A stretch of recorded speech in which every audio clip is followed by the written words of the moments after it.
Dear students, ज्ञान गोदावरी के प्रांगण में मैं डॉक्टर डी तिवारी एक बार फिर आप लोगों के सामने हाजिर हूं। छात्रों, मैंने कल आपसे क्या कहा था? मंजिल के अलावा कुछ मत देखो। जब मंजिल प्राप्त कर लोगे ना, हर इंसान तुम्हारे सामने सर झुकाएगा। कीमत मंजिल प्राप्त करने की है। प्राप्त करने के बाद हर आदमी को अपने सामने सर झुकवा दोगे, इसमें दो राय नहीं।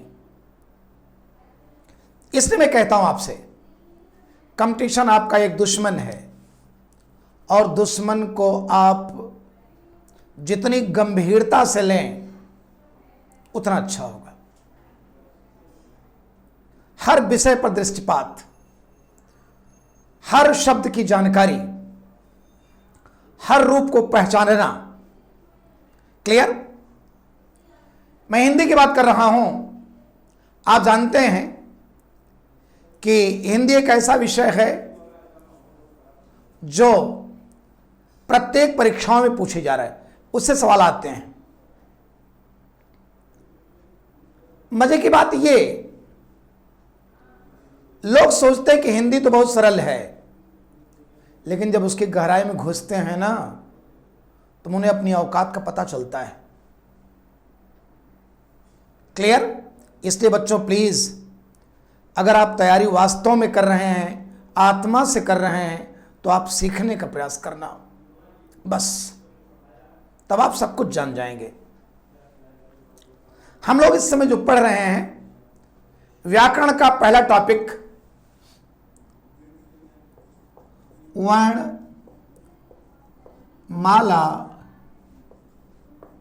बोध। वर्णमाला बोध में उच्चारण स्थान के आधार पर वर्ण,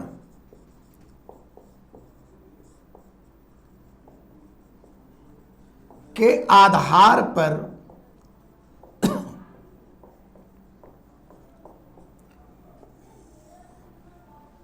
इसमें हम लोग स्वर वर्ण को पढ़ लिए हैं, स्वर वर्ण को पढ़ चुके हैं। अब बारी है व्यंजन वर्ण।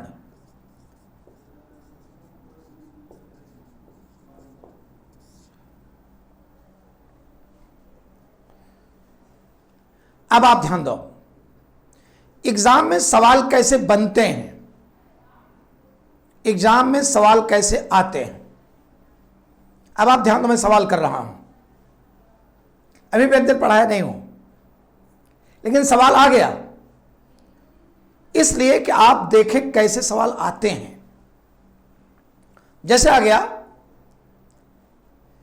कि जिन वर्णों का स्वतंत्र अस्तित्व नहीं होता, वे वर्ण कहलाते हैं। जिन वर्णों का स्वतंत्र अस्तित्व नहीं होता, वे वर्ण कहलाते हैं। ए स्वरवर्ण, बी अनुस्वार, सी विसर्ग और डी व्यंजन वर्ण।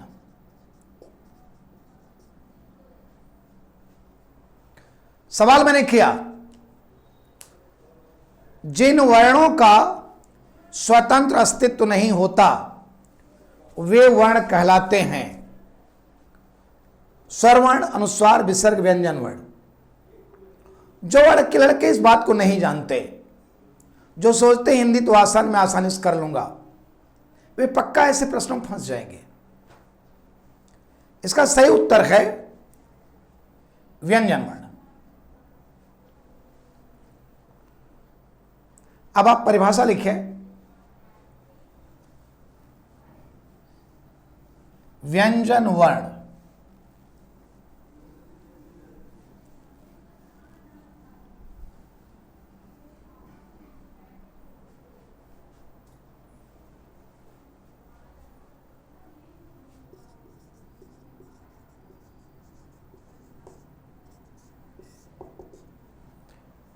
जिन वर्णों का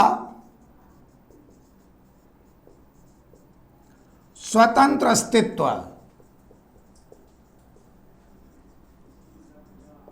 अस्तित्व नहीं होता,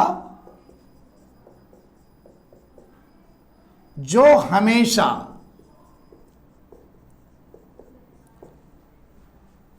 स्वर वर्णों के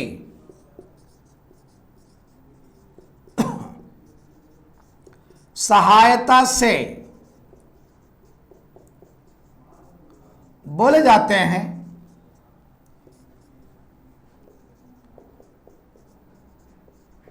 उन्हें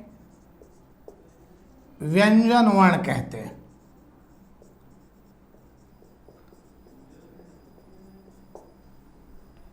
याद रखो, जो हमेशा स्वर वर्णों की मदद से बोले जाते हैं उन्हें व्यंजन वर्ण कहते हैं।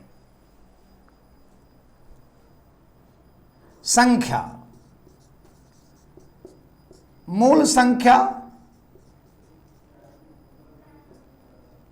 मूल संख्या 33,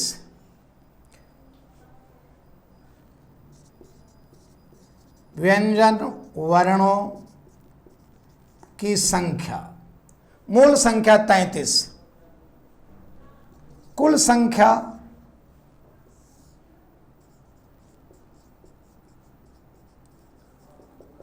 39।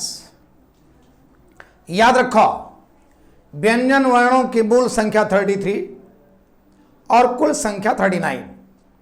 यह भी सवाल है। व्यंजन वर्णों की मूल संख्या है 31, 32, 33, 34, 33। कुल संख्या है 37, 38, 39, 50, 39। क्लियर? अब आप हेडिंग डाल लीजिए,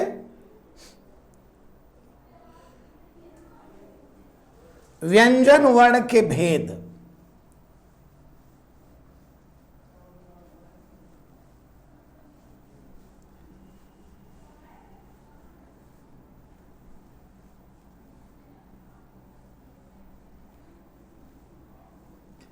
व्यंजन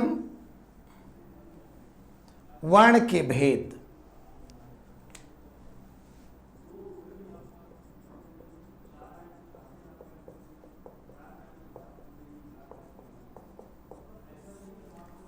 एक सवाल कर रहा हूं बच्चों, प्लीज थोड़ा गंभीर रहिए। मैं सवाल बार बार करता हूं क्योंकि मेरा उद्देश्य यह होता है कि आप देखें सवाल कैसे बनते हैं और हमें मंजिल प्राप्त करने के लिए कैसे आगे बढ़ना है। एग्जाम अगर आ गया, व्यंजन वर्णों के मुख्य कितने भेद हैं?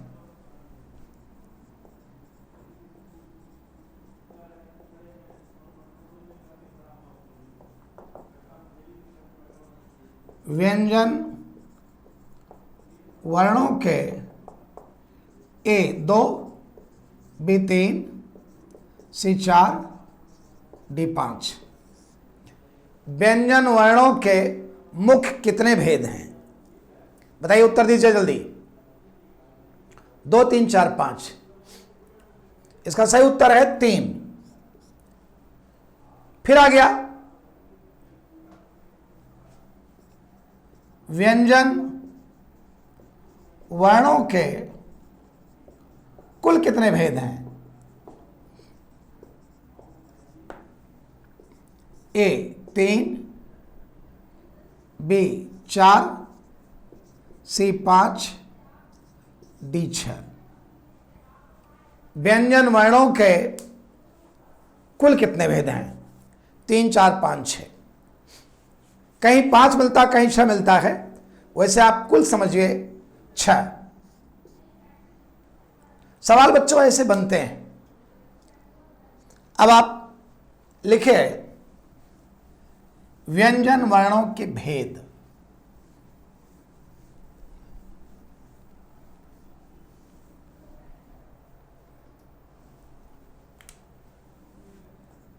व्यंजन वर्णों के मुख्य 3 और कुल 6 भेद हैं,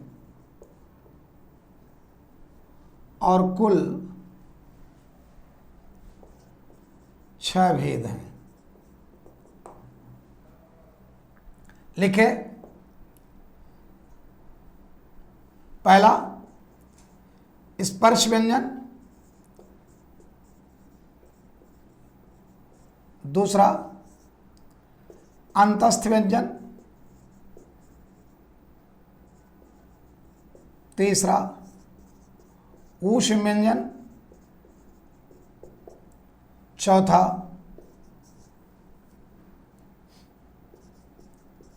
संयुक्त व्यंजन, पांचवा द्विगुण व्यंजन, और छठा वैदिक व्यंजन। याद रखिए कुल 6 हैं। मुख्य 3 कौन है? मुख्य 3 भेद।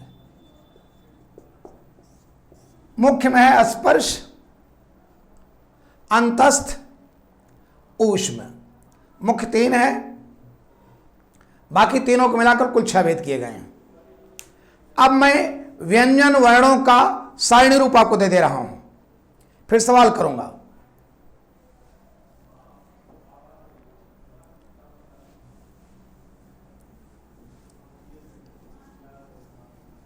व्यंजन वर्णों का सारणी रूप।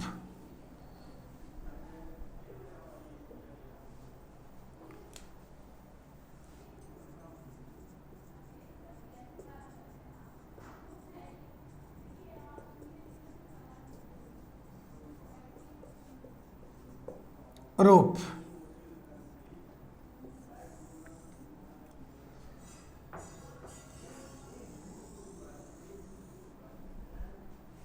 पहला क्रमांक,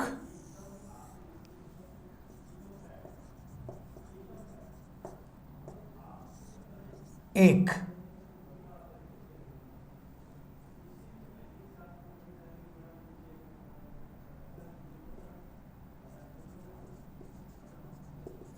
व्यंजन वर्णों के भेद। तीसरा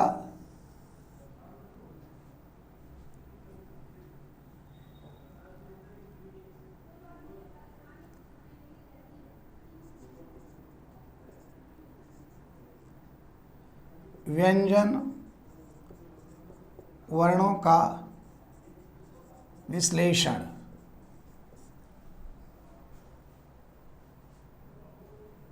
पहला स्पर्श व्यंजन।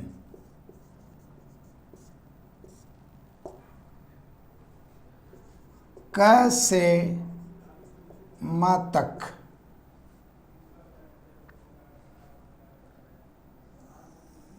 संख्या 25।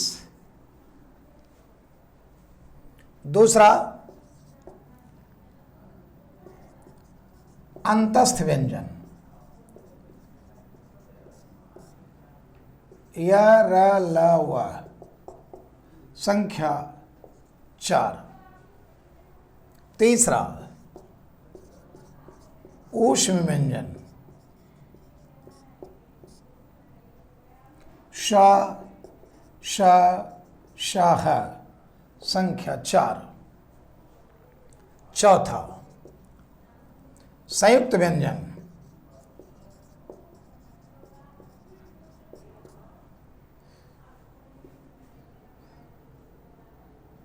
संख्या 6 3 ज्ञ और स्र संख्या 4। ध्यान दो बच्चों, संख्या 4। पांचवा द्विगुण व्यंजन, अड़ और ढ। छठा संख्या 2 वैदिक व्यंजन।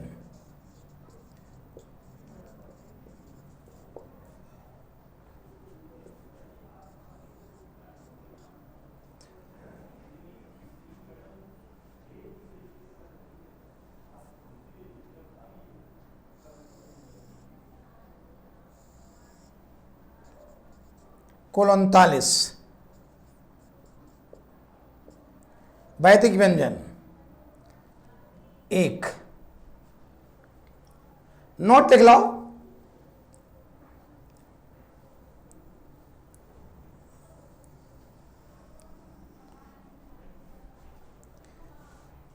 नोट,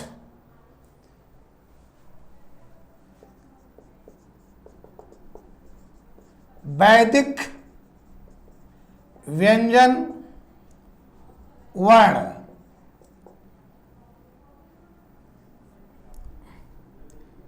अर्थात लुंठित र का प्रयोग केवल संस्कृत में होता है।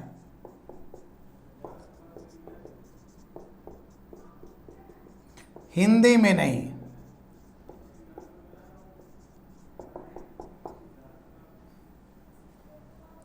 इसलिए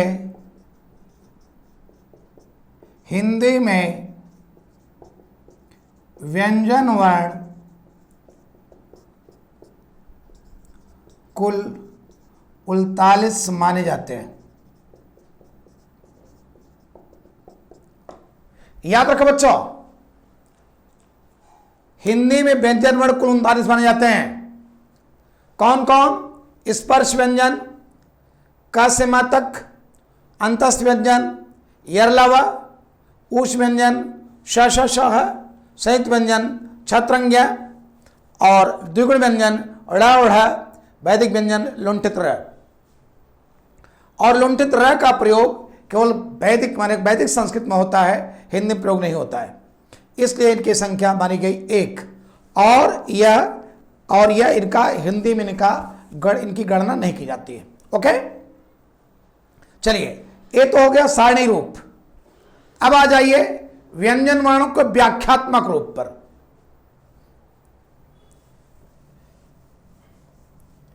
व्यंजन वर्णों का व्याख्यात्मक रूप।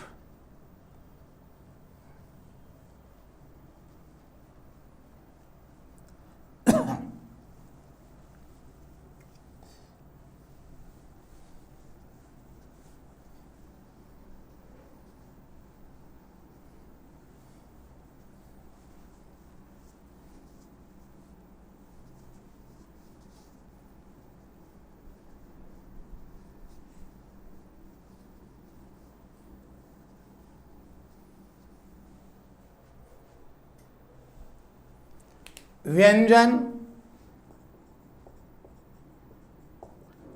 वर्णों का व्याख्यात्मक रूप।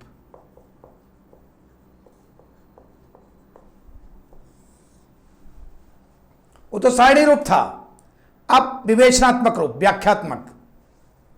पहला स्पर्श व्यंजन।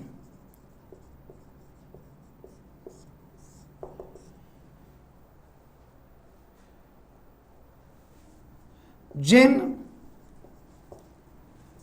व्यंजन वर्णों के उच्चारण में कंठ, ताल, मूर्धा, दंत, ओष्ठ का प्रयोग होता है।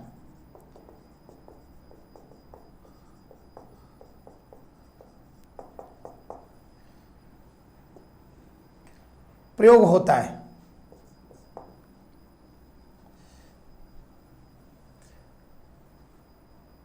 लिखे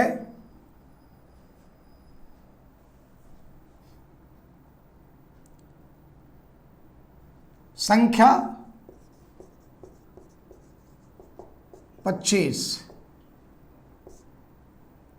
ब्रैकेट में क से म तक। अब आप लिखें का वर्ग, क ख ग घ अंग। दूसरा च वर्ग, च छ ज झ इय। तीसरा ट वर्ग, ट ठ ड ढ ळ। त वर्ग, त थ द ध न। प वर्ग, प फ ब भ म।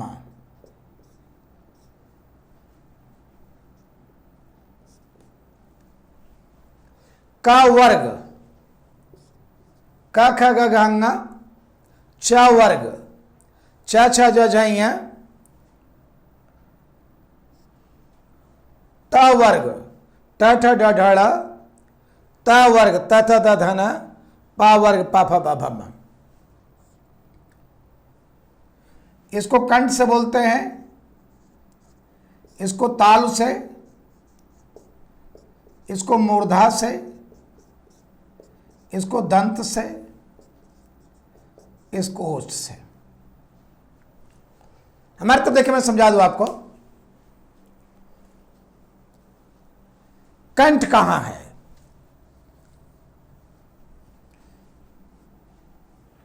कंठ ये खो खो। दूसरा ताल, तलुआ कहां है? ऊपर, जीवा के ऊपर वाला। यहां जीभ को स्पर्श करते हैं। छ छ ज ऐसे। मूर्धा कहां है? ये एपिग्लॉटिस।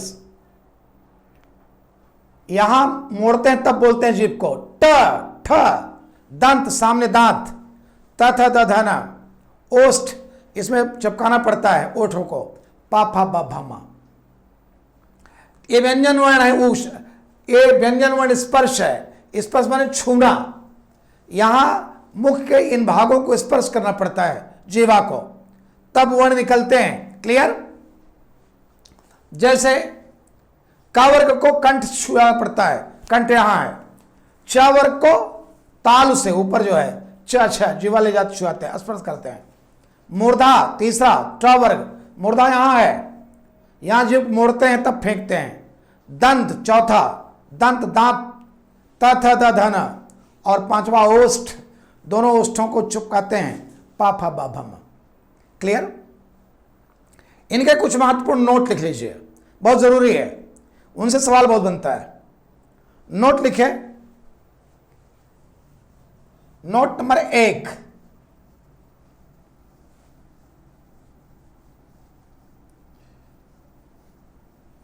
नोट नंबर 1,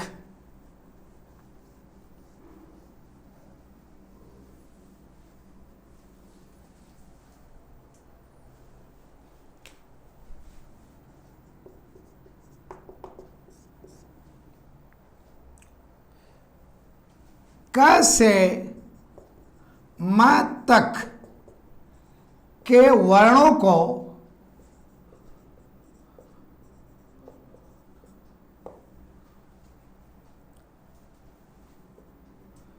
वर्गीय वर्ण,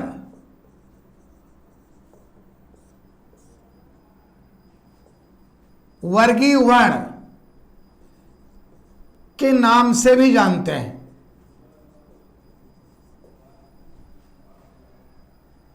नाम से भी जानते हैं। दूसरा,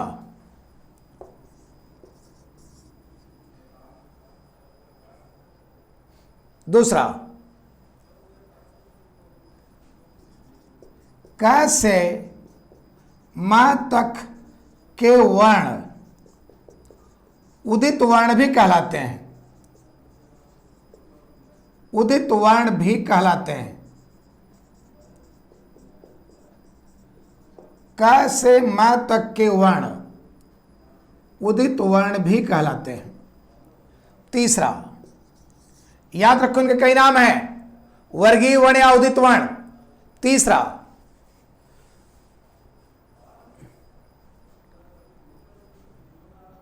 क से म तक के वर्ण स्पृष्ट व्यंजन भी कहलाते हैं। याद रखो बच्चों, अगर पूछा जाए हिंदी में कुल कितने स्पृष्ट व्यंजन हैं, स्पृष्ट माने स्पर्श, तो वही यहां आ गया। हिंदी में कुल कितने उदित वर्ण हैं, उत्तर वही। यहां आ गया हिंदी में कितने वर्गीय वर्ण हैं, उत्तर वही 25 25 25। क्लियर? मैं सवाल कर रहा हूं, जैसे आ गया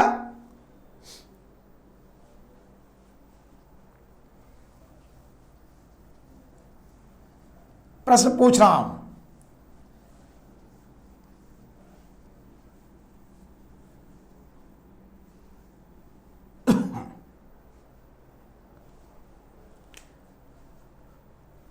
निम्न में उदित वर्ण है ए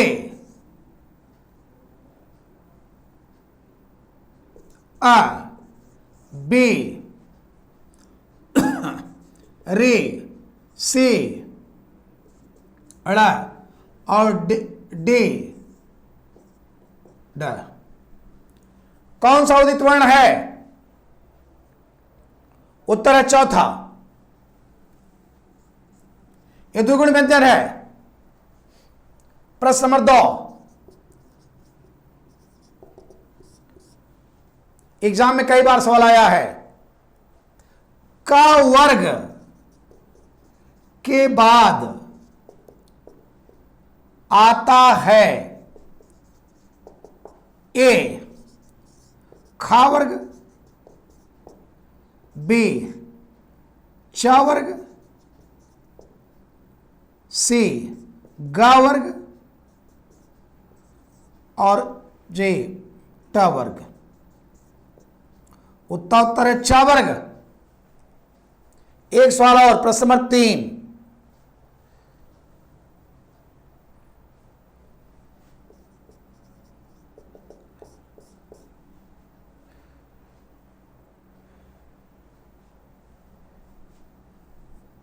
हिंदी में कुल कितने वर्ग हैं? हिंदी में कुल कितने वर्ग हैं? हिंदी में कुल कितने व्यंजन वर्ग हैं?